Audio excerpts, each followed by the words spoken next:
Kim police સ્ટેશનના શિવાજીનગરમાં એક ઘરફોડની ઘટના બનેલ છે, જેમાં ફરિયાદી અલકાબેન માળી કે જેને પોતાના રહેણાંક મકાનમાંથી કુલ 11 તોલા સોનું તથા રોકડાની ઘરફોડ થયેલ હોય, જે પોલીસને જાણ થતાં તત્કાલ ગુનાની ગંભીરતાને ધ્યાનમાં રાખી અને ગુનો રજીસ્ટર કરી મહેરબાન આઈજીપી શ્રી સુરત વિભાગ સુરત તેમજ પોલીસ અધિક્ષક શ્રી સુરત ગ્રામ્ય તેમજ અમારા ડીવાયએસપી શ્રી વનાર સાહેબના માર્ગદર્શન હેઠળ અલગ અલગ ટીમો બનાવી અને જુદી જુદી દિશામાં સીસીટીવી કેમેરા, સર્વેલન્સ કોડ તેમજ અલગ અલગ દિશામાં ચકાસણી કરતાં અમોને એક કડી મળેલ, જેમાં અમારી કિમ પોલીસ સ્ટેશનની ટીમને તત્કાલ મહારાષ્ટ્રના જળગાંવ જિલ્લામાં સદરવ ફરિયાદીના ભત્રીજા ના ઘરે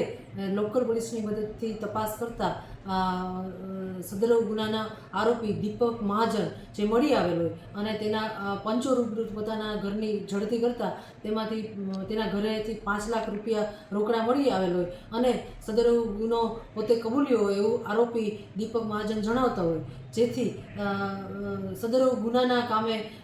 આ મુદ્દામાલ ક્યાં એને આપેલ છે તેની વધારે પૂછપરછ કરતાં તે એવું જણાવતો હોય કે આ જે સોનાના દાગીના છે એ જલગાંવમાં આવેલ ધરણ ગામના રુદ્ર જ્વેલર્સના સોનીને આપેલ છે અને બદલામાં એને જે પૈસા આપેલ છે જેમાંથી આ 5 લાખ રૂપિયા મેં મારા ઘરે રાખેલ છે, જે અમે સદરવ ગુનાના કામે કબજે કરેલ છે. મહાજન ચોરીનો મુદ્દામાલ પોતે જાણવા છતાં આ સોનીએ પોતાની પાસે રાખેલ છે અને બદલામાં રોકડા આપેલ છે,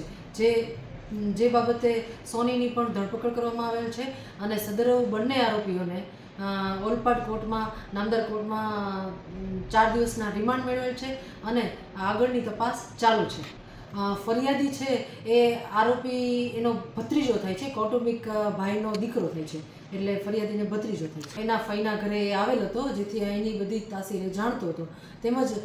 આશરે 1.5 મહિના પહેલાં એણે આ ફરિયાદીને ફોન કરેલો હતો કે મારે પૈસાની જરૂર છે, તો ત્યારે ફરિયાદીએ પૈસાની ના પાડેલ હતી અને એ બધું જાણતો હોય કે એની પાસે સોનું પડેલ છે. મહારાષ્ટ્રથી તારીખ 3/8/2026ના રોજ નીકળેલ અને સવારે 6 વાગે કિમ રેલવે સ્ટેશન આવેલ છે અને 7:30 દરમિયાન ચોરી કરી અને એ ઉધના રેલવે મારફતે મહારાષ્ટ્ર ગયેલ છે.